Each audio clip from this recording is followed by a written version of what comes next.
রাজধানী পুরানা পল্টনে বাংলাদেশ শ্রমিক কল্যাণ ফেডারেশনের উদ্যোগে মে দিবস উপলক্ষে চলছে শ্রমিক সমাবেশ। সেখানে এখন বক্তব্য রাখছেন জামায়াতে ইসলামের আমির ডাক্তার শফিকুর রহমান। আমরা সরাসরি যুক্ত হচ্ছি সেখানে। করিডোরে নয়, ফাঁকের মধ্যে দাঁড়ায় নয়, বরঞ্চ নামাজের জায়গায় গিয়েই যেন তারা নামাজটা আদায় করতে পারে। সম্মানিত শ্রমজীবী ভাইয়েরা, এখানে একটা বৈষম্য আমরা করেছি, এই জন্য মাপ চাই।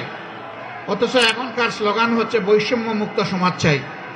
বৈষম্যটা হলো আমরা স্টেজের উপরে বসা আছি, হোক এটা ট্রাকের উপরে, অসুবিধা নাই, আমরা একটু উঁচুতে, আপনারা সমতলে।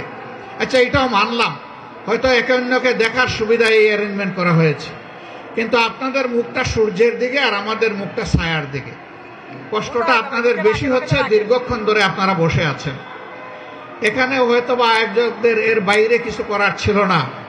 এই অনিচ্ছাকৃত যে বৈষম্য, আশা করি আল্লাহ তাআলা আমাদেরকে ক্ষমা করবেন, আপনারাও ক্ষমা করে দেবেন।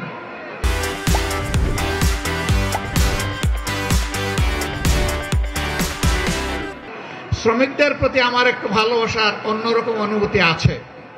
আমি বিশ্বাস করি, অন্তর থেকে বিশ্বাস করি, শ্রমিকরা রক্ত পানি করা, ঘাম জড়িয়ে যে অর্থ জোগাড় করে, এটা হালাল। সুতরাং তাদের গায়ের ঘামটা আমার কাছে আতরের মতো। আমি যখন কোথাও কোনো শ্রমিকের সংস্পর্শে যাই, কেউ কেউ তাদেরকে হাত মেলানো থেকে বিরত রাখতে চায়, আমি টান দিয়ে বলি, আসো ভাই, তোমার সাথে একটু বুক মিলাই, কারণ তোমার বুকের ঘামটা আমার জন্য আতর, সুগন্ধি, সৌভাগ্যের কারণ, তোমার রুচি হালাল।